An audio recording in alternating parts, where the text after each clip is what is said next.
Hey gorgeous, welcome back to my channel. If you're new here, it's so good to have you. In this video, I'm going to be going over 6 do's and don'ts of heat training. So number 1, you do want to use a heat protectant. Okay, whether you are heat training, whether you are just heat styling, and you are not one who heat trains, or if you're just doing a blowout, you want to use a heat protectant simply to make sure you are doing as much as possible to protect the cuticle layer of your strands.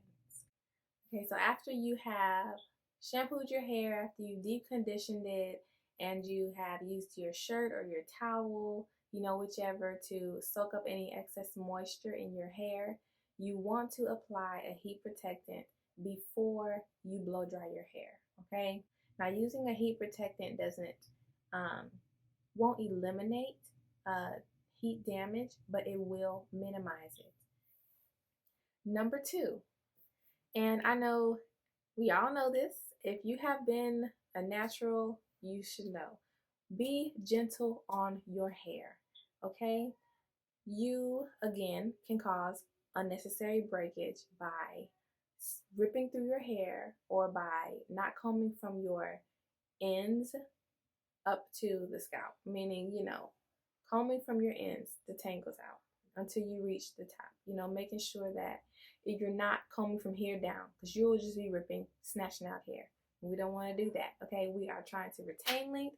We're trying to grow this hair, so we don't want to comb from the base of your scalp to the end. So from the ends up to the base.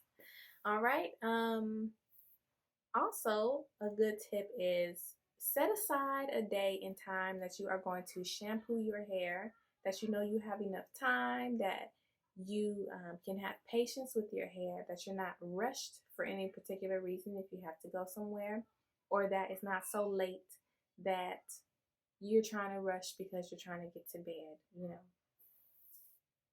Number 3, and this is my favorite of all, okay? You want to make sure that you are deep conditioning your hair on a regular basis. And what I would recommend, this is what I do every single time that I shampoo my hair. So on my wash days, I always deep condition. I make sure that I do that every single time. Okay, because I learned in the past that when I have skipped that process, I feel the difference in my hair. All right, so it's not enough to just put the conditioner on and wash it out 5 or 10 minutes later. It's of no benefit. I know for me and my hair, it doesn't benefit my hair. So I have to apply the conditioner, okay, put on the clear shower cap, sit underneath the dryer, all right, underneath the hooded dryer, whatever kind of dryer that you have, to allow the heat to open up my cuticle, that the conditioner can get to the inside of the strands and just let all that goodness on in there to moisturize my strands, okay, to replenish everything that I have stripped from my shampoo process, okay? Number 4, do not touch up your roots in between your wash days, okay? So when you have, say, you have new growth, okay? Or even you're one who you've applied different products to your hair, okay? And maybe you slept and maybe you sweated overnight and your roots have swelled. Okay, you don't want to apply heat to that because number 1, you don't have a heat protectant on that portion of your hair. Okay, and with the product that's on it, you don't know if you're gonna burn your hair. Even when you do, I know that when I have done that in the past, you can smell that burnt hair, and I know that cannot be healthy. So you don't want to do that. And don't know nobody want to go around smelling like burnt Cheetos. Okay, nobody want to smell like burnt chips. All right, so avoid touching up your hair in between those wash days, okay? If you have to put your hair in another style, maybe you have to wear your hair for ponytails until until you get to your wash days, you can wash it, and do a fresh silk press out on your hair, then do that. But try to avoid putting heat to your roots. Just trying to press your roots out, okay? Remember that hair, you already produce natural oils, okay, that come out of your scalp, natural sebum. And when you are applying that to it, it's not a heat protectant, okay? Heat protectant, it acts just like a mitten, an oven mitten.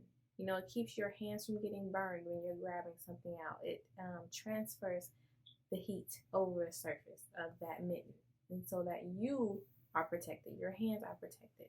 So it is just what a heat protectant does for your hair. And you have, if you apply products, if you apply that stuff is coated on your hair, and you can be potentially just burning your hair. So we want to prevent unnecessary damage. Number 5, do not sleep without tying up your hair. And I will tell this to my clients all the time. Okay, I don't care if you have braids, sis, I don't care if you got twists, I don't care how you're wearing your style. If you plan on taking a nap, I say put on your scarf. Okay, and especially at night and you're wearing your hair out, wrap your hair, okay, and put a bonnet, a hair tie, if you know, a scarf, tie your hair up. Because when you are sleeping with your hair out, you are going to be even more susceptible to hair breakage, with your hair rubbing up against those pillows, and just being left out, being left exposed. Okay? Now I know, for those of you, you're married or this, and you trying to go to sleep and you trying to be cute. Don't, sis, okay? Tie that hair up, all right? Because we don't want to be causing unnecessary breakage. Because you keep doing that for over a period of time, and it ain't going to be cute no more. You're going to be having hair popping out. You're going to wonder what's going on. But remember that I told you, put that scarf on your hair. Tie it up, all right? And don't be tempted, okay? Now, I know I've been guilty sometimes. I have slept without a scarf on, but I try not to do that, okay? It's rare that I do. So number 6 is to not overuse heat, okay? And for example, even when you are flat ironing your hair, okay, or when you are first flat ironing it after you have blow dried it, you want to minimize the passes that you do with the flat iron, okay? One pass is the goal that you want to try to reach, okay? It's just going over it one time and not having to keep going over it 2 times. I would say twice max. But going over your hair 3, 4, and 5 times is too much. Whatever goal you are trying to reach, you don't want to work against your goal, okay? So you want to do the best that you can, to make sure that you are practicing healthy hair habits in order to reach your hair goal, okay? Because whatever your goal is, if you, have bra strap length, waist length, tailbone length, whatever length, don't counteract your goal, okay? When you are first, say, flat ironing your hair after you have done your shampoo, your deep condition, you've blown out your hair, okay? You want to limit the amount of times that you pass the flat iron over your hair, okay? Which will be why it will be very important how you blow dry your hair. When you do blow dry your hair, you want to make sure that you get most of the kink out in your blow drying process. And when you go through to use the flat iron, you are not having to work as hard to get your hair straightened. Okay, and if you don't know, there is a proper way to blow dry your hair. And if you do want me to make a video about that, I surely can. Just leave it down below in the comments and I will make a video about that. During the week, okay, I myself, I like to limit the amount of times that I do put heat on my hair per week. So even after I have shampooed my hair, when I have a fresh silk press or whatnot, I will wear my hair straight. for the first couple of days, and I try to stretch it for a week. So I will wrap my hair and I will put my Velcro scarf on there, and then I will put my another scarf on top, okay, tie it, and I will take my hair down whatever the next day. Normally, I do not have to touch up my hair because normally the indentions are left underneath, after I've taken it and combed it down. Um, and so no one sees that part of my hair because I'm not wearing it in a ponytail. So I will wear my hair straight. And then when it gets to the point, that maybe, I'm noticing, okay, I'm not having as much body to my hair or as much movement, with it being straight, then I will wear it in curls. So I will curl, one side to the back, curl the other side to the back, run my fingers through it, I'll wear curls. And so how I'll preserve that, I will rather wrap my hair, or I will take, my hair and twist it up into a light bun. So not twisting it tight, but I will loosely put it in a bun to preserve the curl in it, that I don't have to go back and refresh every curl. Okay, and after that, once I see that my roots are beginning to puff, because at night, I know for me, I can sweat easy. In the first place I begin to sweat is my head, because my hair is thick, and so the first place I begin to sweat is my hair, and so my roots will swell. And so once I see that my roots may be starting to puff up, or that it may be new growth, that is coming in, I start to wear my hair then in a ponytail, as you see here. So I will curl, one side to the back, curl the other side, and I will wear my hair in a ponytail.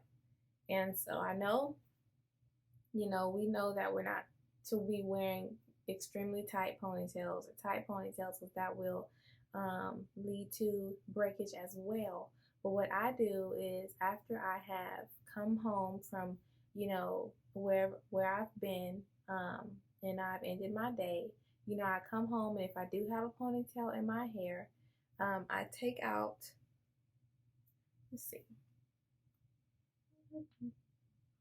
So I take one loop of loose from my ponytail, basically to loosen up the ponytail. And if I know it's late or I'm getting ready to get into bed, I just take the hair tie off, and I will twist my hair into a light bun, and I'll clip it and put my scarf on it and go to bed or lay down. Okay. So that is all I have for you guys, and I thank you for watching, and I hope you have a good day.